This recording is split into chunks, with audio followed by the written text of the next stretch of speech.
Tu penses peut-être qu'en supprimant totalement le sucre de ton alimentation, tu feras le meilleur choix pour ta santé.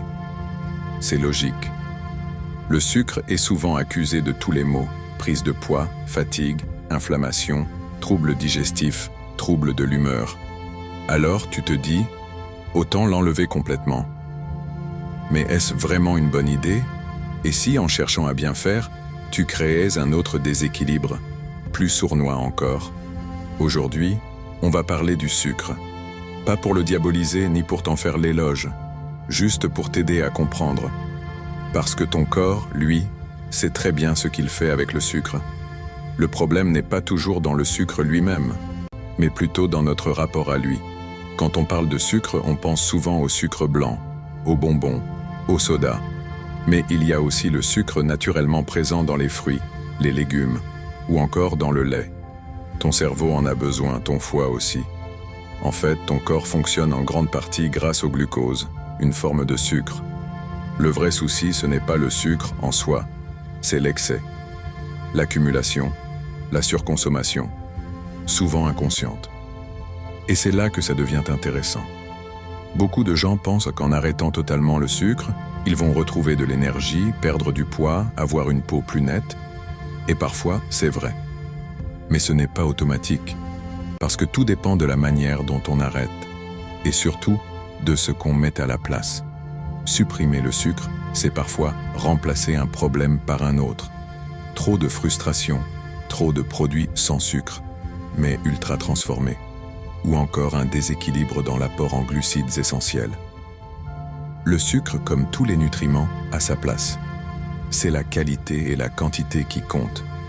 Manger une pomme n'a rien à voir avec boire un soda. Le danger, c'est de passer d'un extrême à l'autre, de consommer du sucre sans conscience, à vouloir l'éradiquer complètement. Le corps humain n'aime pas les chocs. Il aime l'équilibre, la régularité, l'adaptation progressive. Tu veux réduire le sucre? Très bien, mais fais-le en douceur, en pleine conscience, et surtout, sans t'en vouloir si tu craques. Parce que l'alimentation, c'est aussi du plaisir. Et un plaisir qu'on s'interdit brutalement finit souvent par se venger. Ce qu'on te propose ici, ce n'est pas un régime. C'est un regard plus apaisé, plus intelligent sur ton alimentation. Une relation où tu peux faire des choix, pas subir des règles. Tu as le droit de dire non au sucre. Mais tu as aussi le droit de dire oui, de temps en temps. Le tout, c'est de savoir pourquoi tu le fais et comment ton corps réagit. Certaines personnes se sentent libérées après un arrêt du sucre. D'autres se sentent privées. Et c'est OK. Ce qui compte, c'est d'écouter ce que ton corps te raconte. Parfois, on oublie que notre rapport au sucre commence dès l'enfance.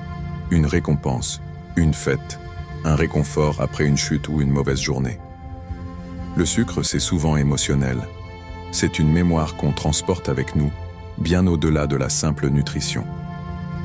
Alors vouloir le supprimer totalement, c'est aussi toucher à une part symbolique de notre quotidien. Mais bonne nouvelle, tu n'as pas besoin de tout casser pour reconstruire quelque chose de plus sain.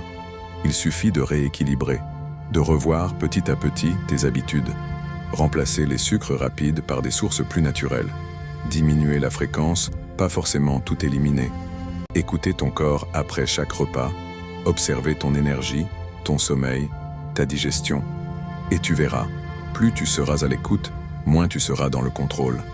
Et moins tu seras dans le contrôle, plus ton corps pourra coopérer. Parce que ton corps, il ne veut pas te piéger.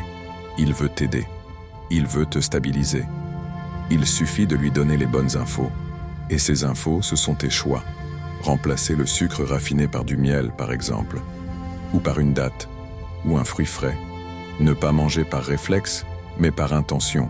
Se demander, est-ce que j'ai vraiment faim? Ou est-ce que j'essaie de combler un vide? Rien que cette question peut transformer ton rapport au sucre. Et puis, il y a l'environnement.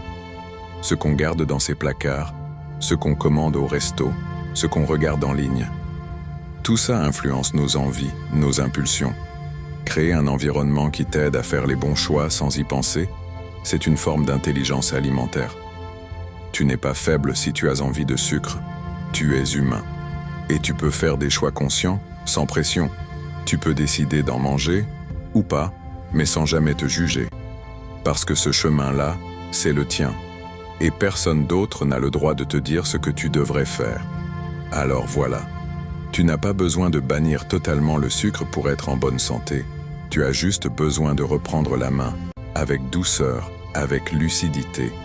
Et si tu ressens le besoin de faire une pause, de tester une semaine sans sucre, fais-le. Mais fais-le pour toi. Pas pour une tendance, pas pour une punition. Juste pour ressentir ce que ça change. Et si tu remarques que tu dors mieux, que tu penses plus clair, que ton corps te remercie, alors tu sauras.